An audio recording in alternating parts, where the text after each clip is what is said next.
El fuego es una combustión, es decir, una reacción química de oxidación entre un combustible, que es una materia capaz de arder y de consumirse, como por ejemplo el papel, la madera, el plástico, la tela, la gasolina, los disolventes y el gas. Un comburente, que es un cuerpo que al entrar en contacto con otro permite la combustión. Por ejemplo, el oxígeno, el aire y los peróxidos son gases comburentes. Esta reacción solo es posible en presencia de una fuente de energía producida por una fuente de calor, como una llama o una chispa, por ejemplo. Es lo que se denomina el triángulo del fuego, que establece los principios de lucha contra el mismo. Si falta uno de los tres elementos del triángulo del fuego, la combustión no puede producirse. Si el foco carece de combustible, si falta el aire, si el foco se enfría y la energía aportada por la fuente de calor disminuye, el fuego se apaga por sí solo.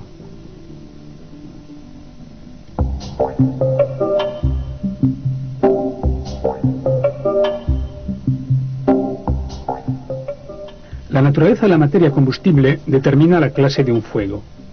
Los fuegos de materiales sólidos, como la madera, el papel, el cartón, la tela y el cuero, por ejemplo, que forman brasas durante su combustión, se denominan fuegos de clase A. Los fuegos de líquidos o sólidos, como la gasolina, el gasoil, los disolventes, las grasas, las materias plásticas y el caucho, forman parte de la clase B. Tras su combustión completa, los líquidos no dejan residuos.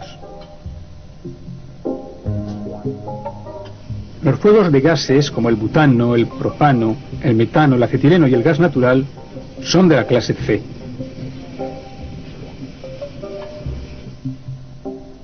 Los fuegos de metales, como el magnesio, el sodio, el aluminio, se denominan fuegos de clase D.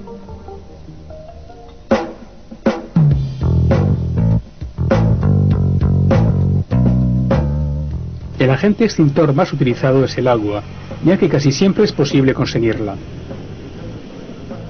El agua actúa de dos maneras sobre un foco: mediante una acción directa, sofocando el foco. Al recubrir las materias combustibles y al producir vapor, las aísla del oxígeno del aire ambiente. Al faltar el comburente, el foco se extingue. El agua actúa asimismo por enfriamiento. Al disminuir la fuente de calor, el fuego se interrumpe. El agua proyectada como agua a chorro o chorro de lanza penetra perfectamente dentro de un foco y dispersa los materiales. Estos dos efectos favorecen la extinción de un fuego de clase A. El agua pulverizada incrementa considerablemente el efecto de enfriamiento, gracias a una vaporización más importante y a la reducción de la radiación térmica. Resulta eficaz sobre fuegos de clase A y, en determinadas circunstancias, sobre fuegos líquidos de clase B, al reducir la temperatura por debajo del punto de ignición. Añadir un producto humectante al agua le permite extenderse aún mejor por encima de los combustibles. Además de reducir la temperatura del foco, forma una pantalla entre el oxígeno del aire y los combustibles. El foco se extingue y el fuego se apaga. Este tipo de agua se utiliza en fuegos de clase A y de clase B. Algunos productos denominados emulsores, mezclados con agua en mangueras especiales, producen espuma que actúa por sofocación en el foco. Se utilizan en fuegos de clase A y B. Se desaconseja el agua a chorro sobre instalaciones eléctricas por motivos de electrización y deterioro del material.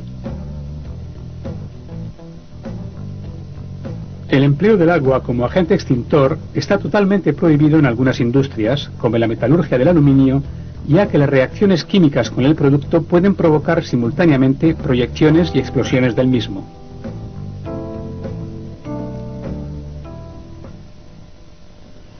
El polvo, que se compone de sales como el bicarbonato sódico o potásico, actúa, por ejemplo, por sofocación, recubriendo los combustibles con una capa impermeable al oxígeno, aunque también desprenden vapor de agua y dióxido de carbono. Actúa también por enfriamiento, ya que los gránulos de polvo absorben calor y reducen la temperatura del foco.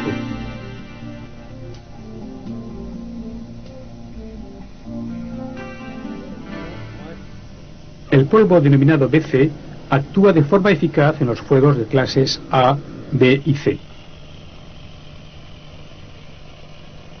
El polvo ABC, denominado polivalente, se utiliza con eficacia en los fuegos de las clases A, B y C. El dióxido de carbono o gas carbónico licuado produce a la temperatura ambiente una cantidad importante de gases. 1 kilo produce 560 litros, un tercio de los cuales se transforma en nieve carbónica, que provoca 3 efectos en el foco. Proyectado de forma violenta, provoca un efecto de soplo. Al cubrir la superficie del foco, actúa por sofocación. La nieve carbónica, que está a una temperatura muy baja, de alrededor de menos 80 grados, actúa por enfriamiento.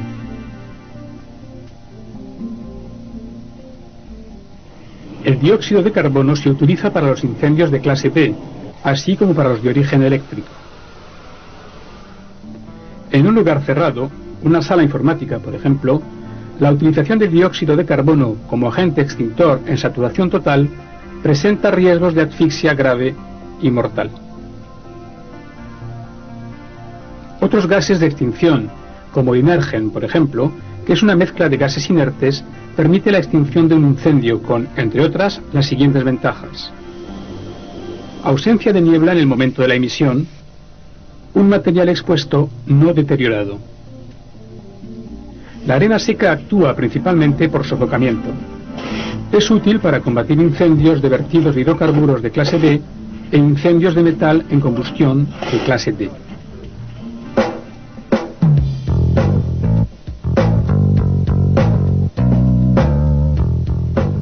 Según los combustibles, los incendios presentan distintas características. Para apagar dichos incendios, es preciso utilizar productos de extinción apropiados. Pero ante todo, no hay que olvidar que más vale tomar medidas preventivas y evitar que se desencadene un incendio.